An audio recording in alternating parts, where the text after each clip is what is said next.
So the film is called 57. It's basically a documentary that's going to be airing on S3. It's also previously known as SABC 3. And after the lead actor, Sibusiso Khwinana, passed away, was murdered after the film Madwedwe. You know, the film producers, director Kagiso Ladiga, Craig Fryman, were like, what can we do? Because it's insane that 57 people can get murdered on the daily in South Africa. And they wanted just for questions to be asked and conversations to be had, and wanted to do something for the loss of this young man. So that's what's happening this evening. And I'm so looking forward to watching it because I haven't seen it. So yeah.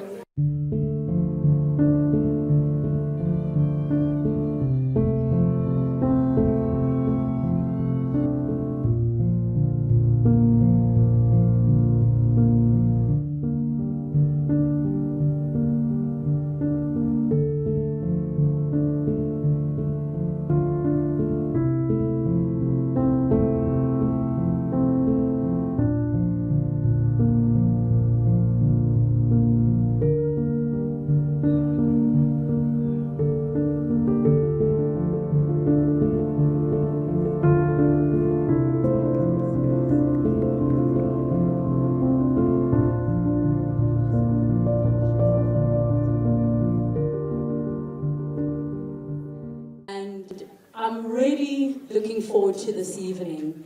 It isn't that jovial when you think about the number 57. All of you that received your press kits would have seen 57 and you might have absolutely no idea what it's about. But the number isn't just the title of what you're about to watch. The number of people that are murdered in this country on a daily. And I'll be honest, I'm also desensitized. We're all desensitized to hearing the statistics and the numbers. So how is it that we can get conversations going? How is it that we can create awareness? How is it that we can make a change? I'd like to invite up here just to say a few words before we start the screening. Kagiso Ladiga, who's one of the producers of this, but also director of Madwedwe. Give him a round of applause. Thank you. Award-winning. I didn't say award-winning, multi-talented. I feel like award considered, maybe. I don't know about winning. And then, of course, Craig Fryman, who is just exceptionally passionate about what is happening. He is the director of this. That's also going to say a few words before we get started. Ooh. Also award-winning, might I add? Totally award-winning. Really award-winning. Yeah, so I mean, we're not going to say too much because the film says a lot. And I was kind of like, as I was thinking about it, listening to it, thinking like, oh man, the things that I wanted to say, and I'm like, no. Let the people watch the film because that's where the information is. I'm just going to say that. Thank you so much for coming. Craig is going to thank people specifically. I think that maybe just the movie will get us to think a little bit more and maybe continue the conversation out of here. The kind of crazy thing that happened last week, I was in a place called Oakland in California, and it's like dangerous. Every time I was going there, people were like, it's dangerous, it's dangerous. I got out of the airport, they were like, it's dangerous. The people that I met there, like the guy who was showing me around, was like, yo man, it's dangerous out here, they stealing, they killing, they this. And then I Googled the stats, our crime stats for here, and I showed it to him, and he shut right up. He literally was like, whoa, so yeah. So I mean, I'm not going to say much more than, I don't know, it's in our hands. I don't know what they say anymore. But yeah, take it away. Director. I mean, so I don't know if you know how the film came together. We made Madwedwe. You should know by now the kind of tragedy that followed, where we lost Sibusiso while he was coming out of the cinema from watching the film. Then we, post-traumatically reached out to Craig, and then in that moment, we were helpless, we didn't know what to do, and then Craig this was the release that we all needed, I think, yeah? Yeah, thanks, Kagiso. We were all very much affected by Spu's death and felt kind of just so desolate about it that we decided we'd make a film, not knowing what we were letting ourselves in for. I've never made a documentary before, and it is quite an arduous undertaking. The story tells you rather than you telling the story, which is interesting. It just unfolds in that way. But we've got Spoo's family here tonight, and his mom and his brothers and sisters, so we really appreciate you guys being here. Thank you. Before we start, I would have said 57 seconds, but we don't have the time. Just for us to take a moment of silence, not just for the loss of Sibusiso's life. His family is here and they will be watching this for the very first time with all of you, but also for the other 56 people that were murdered on that fateful day. Literally, this is like horrific, but there are moments that we find to laugh. That's how broken we are. And there were so many triggering moments for myself. I'm also from Soshanguve, Block L.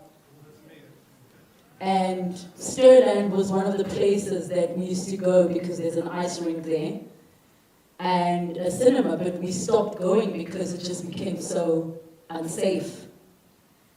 It is so triggering listening to not just statistics, but realizing that our leaders generally respond when things directly affect them, like actually your political power and your bank account will not protect you from a virus. But also the realization that if you think about the statistics, a high percentage of our leaders are perpetrators. So as long as we don't fix the dysfunction, it will continue because it benefits some.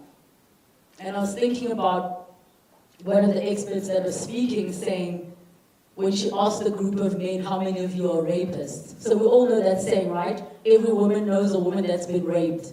But funny how men don't know rapists. Right? We know that saying.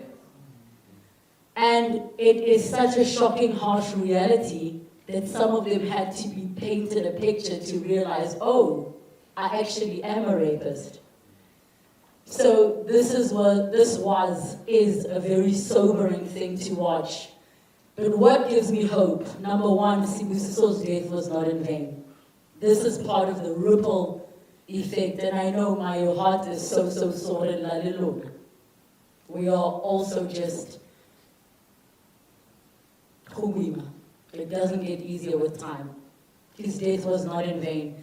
But what gives me hope? All those experts are South Africans. They are here. All those people that were dropping those bombs of truth about what can be done, about the solutions, they are here. They are usable, right? S3 being our national broadcaster, it is critical that this is being shown on a channel where everyone can see. And my hope is that the likes of our Minister of Police, our very own President, will get an opportunity to watch and take something out of it. So on that note, because we're all feeling the weight of what we just watched, and yes, it is easier to laugh at the jokes in between than it is to realize that we all hope each of us get home safe tonight, right? And to realize that of this group, everyone is safe when they're in their homes. And to realize, like, that is so scary. But I'm hopeful, man. I'm gonna hold on to that hope for as long as I can. So on that note, and Craig, I'm gonna give you the biggest hug. I cannot imagine what you had to go through over the past 3 years, having these many conversations and realizing the actual realities that we are living with. While we're in our Twitter bubbles, it's nice, ne? While we're in our gated communities. But many of us grew up in the townships before we moved to the burbs. And I'll tell you a funny story. So I grew up in Soshanguve, and our neighbors were a tavern, a shebeen, but the owner of the shebeen was a vibraphonist, very rare instrument, played jazz, and every night they rehearsed. But it was the same routine. Music playing, people drinking, noise, screaming, some beating, a gunshot somewhere. That was the routine. And you sleep peacefully. I even wrote a poem about it called Township Sounds. One day, we decide we're moving to Pretoria North, it's the burbs. I did not sleep. It was so quiet. I was like, and I said, Mama, I think I must have been phoned, Mama, can you also, like, it's bizarre. It's quiet, and like, it is that deafening silence where you're like, I needed to hear that gunshot to know, I don't know why, like, why do I need to hear that gunshot? All the rats in the roof, also, you guys, have you seen the rats?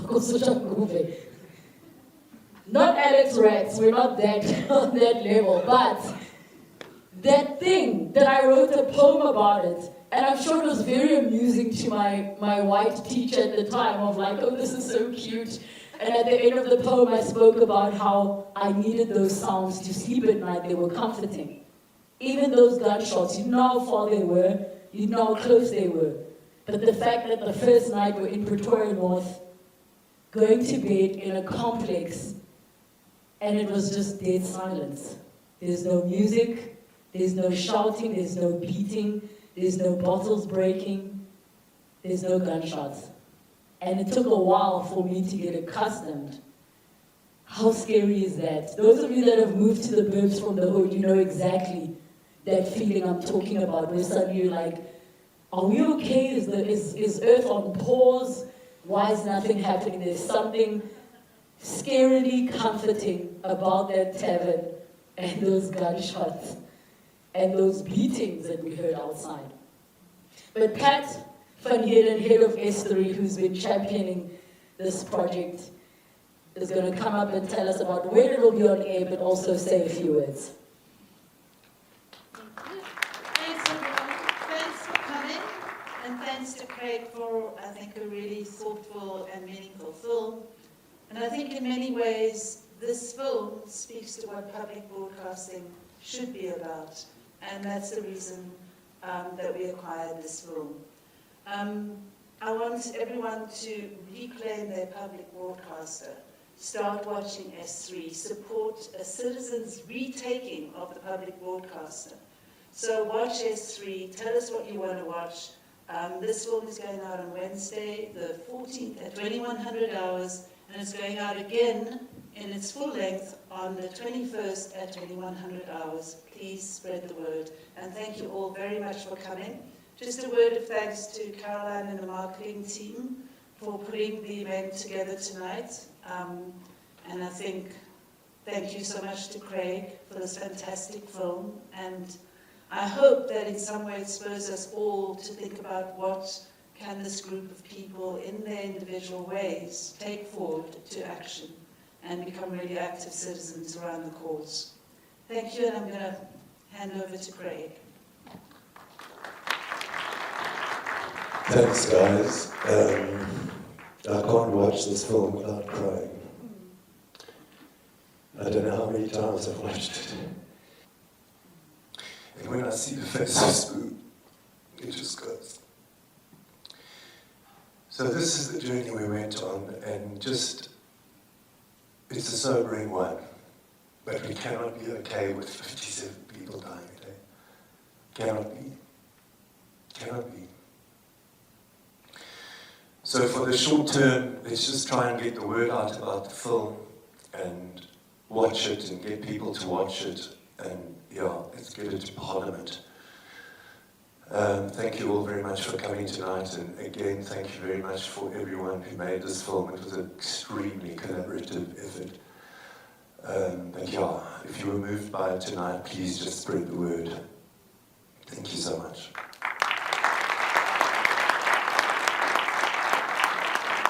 Thank you so much, Craig. And shout out to everybody who's in the film. I see you, all of you that are in attendance. We're going to get an opportunity to go outside and enjoy some eats together. But before that moment, is there anybody who would desperately like to ask a question? Or maybe somebody who was a part of, oh, we've got a question over there. Hi, can you project? Because I can't rove this mic. Oh, you've got a mic. Okay, there we go. Thank you so much. Yes, thank you. Thanks very much. Pascal here from AAA. I just want to make a comment that For those people who don't have S3 anymore, or antennas in their homes, etc., Telkom One is an online app, and it actually does stream the live channels 1, 2, and 3.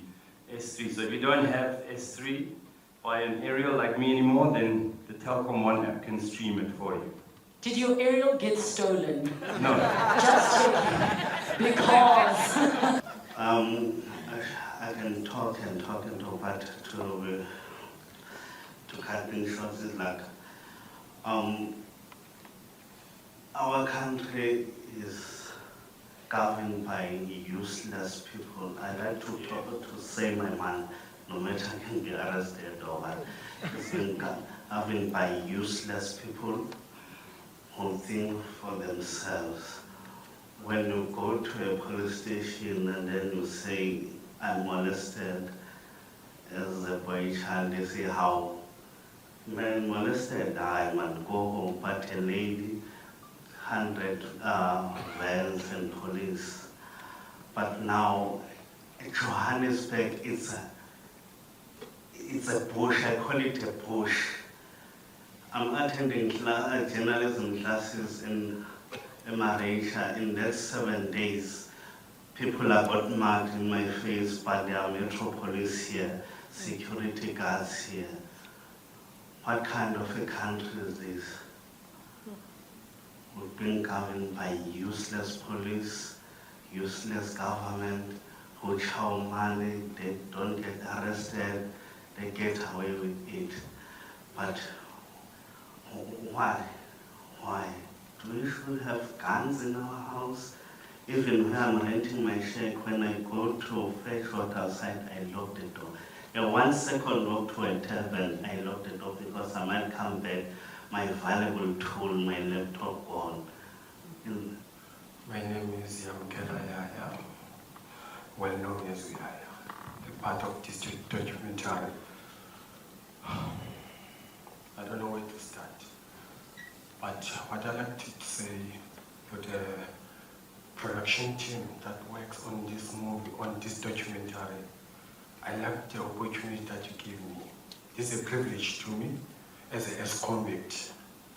No one should trust me, first of all, concerned with the things that I have done to my community. First of all, it doesn't matter, you never get robbed. You never been a victim of a crime. By being in South Africa, you are a victim of a crime. Because of your neighbor get robbed, you are also a victim. So I like to say to all of you here, we are sorry.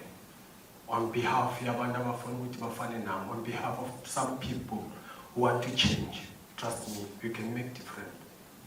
Let's give them opportunity and then let them prove themselves. Don't call all out. I was talking with the director, Mr. Craig, day before yesterday, telling him, no, I don't have money to come here. He was like, do you want me to send money here? I was like, I would really appreciate that. He trusted me to send the money. So, from the bottom of my heart, we are saying sorry on behalf of those who want to come make change in our country. Truly speaking, crime is still more. If you can notice in here, now I'm a victim. I used to victimize people. Now I'm a victim. You can see here. They were lighting me with gunlight. On my cell phone. I don't have cell phone.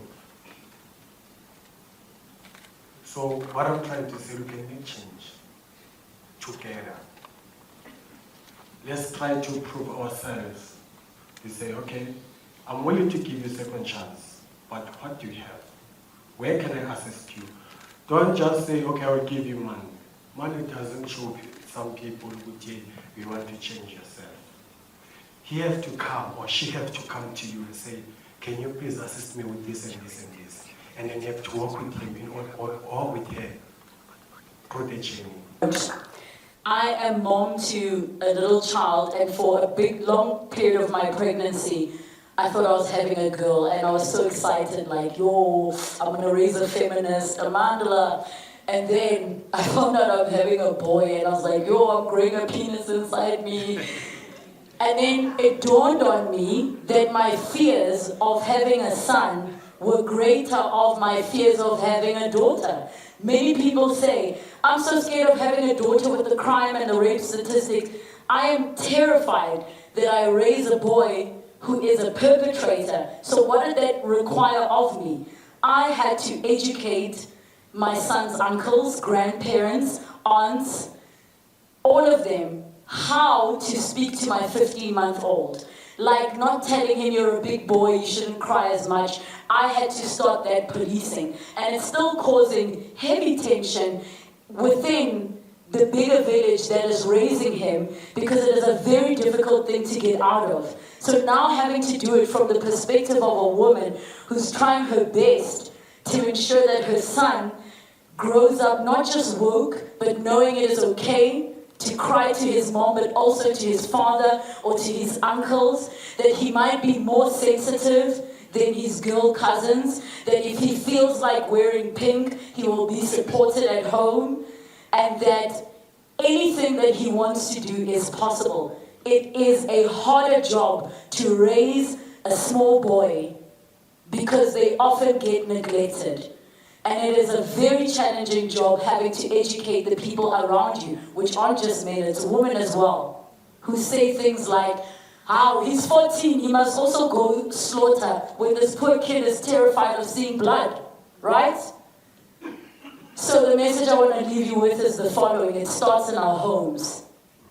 That's where the change begins. We can write letters to Parliament, but the way each of us can be responsible citizens is to start the changes in our home, is to watch how we speak around children, is to watch the things we say, the things we don't object to, the things we don't protest to, the things we're like, maybe he didn't mean it like that, the language we use when we speak to one another.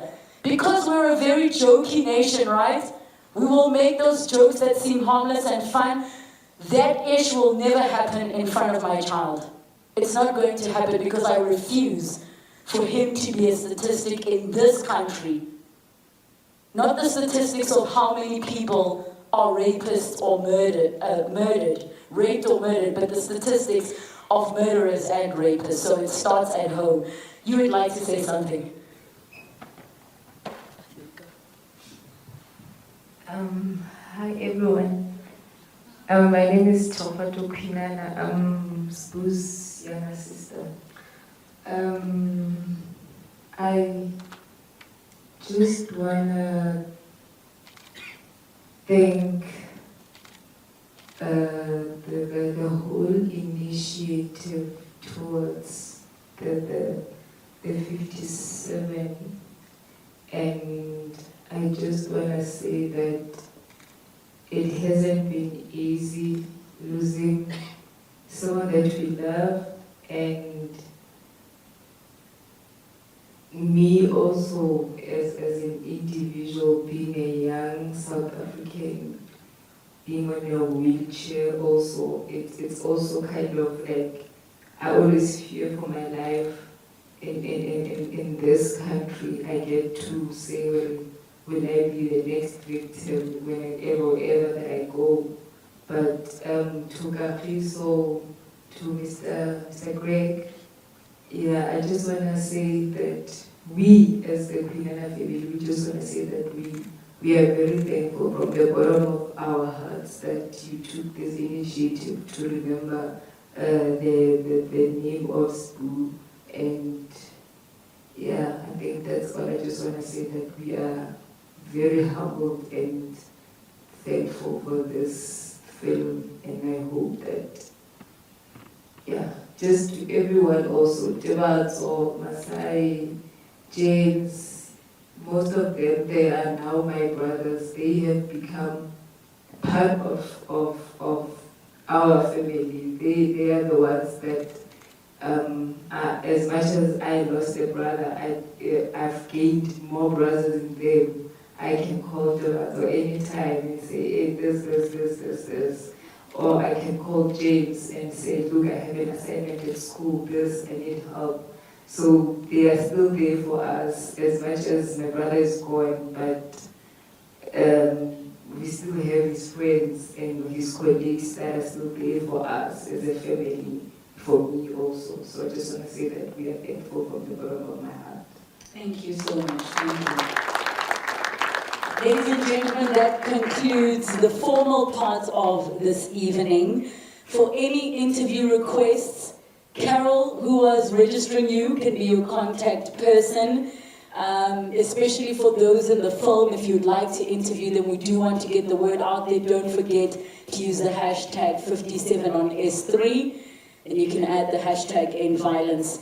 There will be parking tickets, guys, there's money for parking tickets. You don't have to pay. So, your parking tickets will be validated, and there will be dinner served. Thank you so much. Please get home safely, and God bless.